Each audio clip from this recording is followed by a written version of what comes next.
pada Afi bodoh. Kena atas pada Afi. Pergi celah lokal. Dah jumpa ke belum? Tak, belum.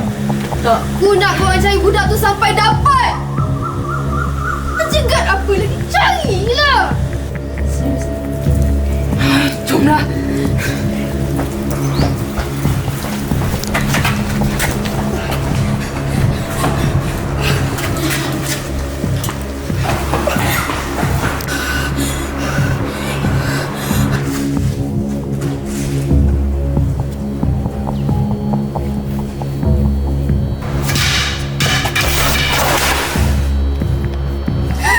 Kau tanya aku, kau dah sabotage aku. Kau dah malukan muka aku. Kau tanya aku apa yang aku nak lagi? Aku tak takut dah dengan orang macam korang ni. Daripada aku tunduk dengan pembuli macam korang, aku lebih rela matilah. Betul. Ha? Betul. Ben. Pen, kalau orang nampak, naya kita.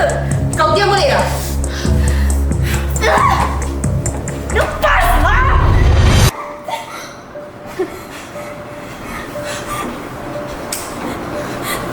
Jangan lupa kerja yang aku bagi kat kau.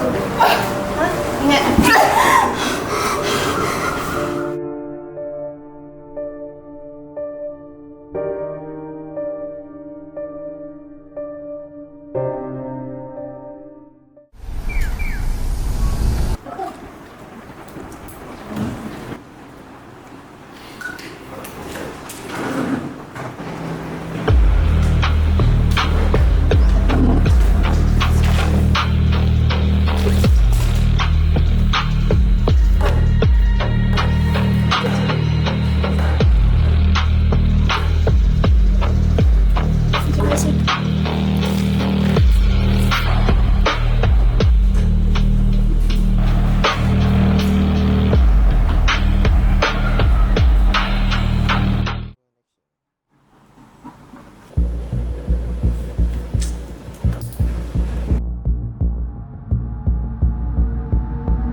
Ini kau ambil.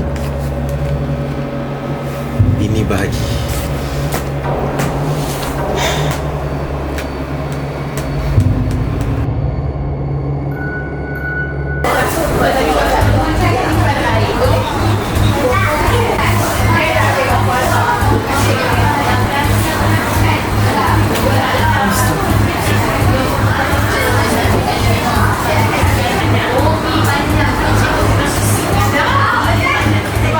Aina Kristina. Aina Kristina tu. Aina Kristina tu. Cikgu, kita ni sebagai seorang pendidik, memang tugas kita untuk mendidik. Takkan setakat budak belasan tahun pun cikgu terdapat nak kawal. Tugas kita sebagai seorang pendidik ni adalah untuk membentuk kepribadian seorang pelajar. Ini bukan apa tuan. Ini untuk membentuk corak kepribadian Aina Kristina ni tuan.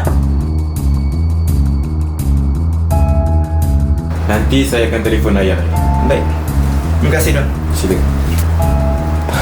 Jom hari ni aku tak boleh lah. Kau itu dah minta ke? Kita dah bagi dah minggu lepas. Mesti tak jalan dah tunggu.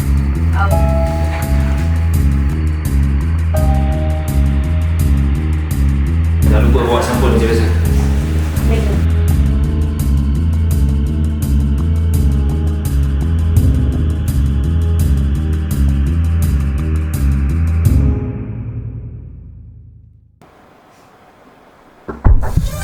Dah petang betul.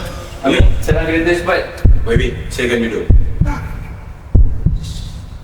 Ada apa dia betul panggil saya petang-petang macam ni?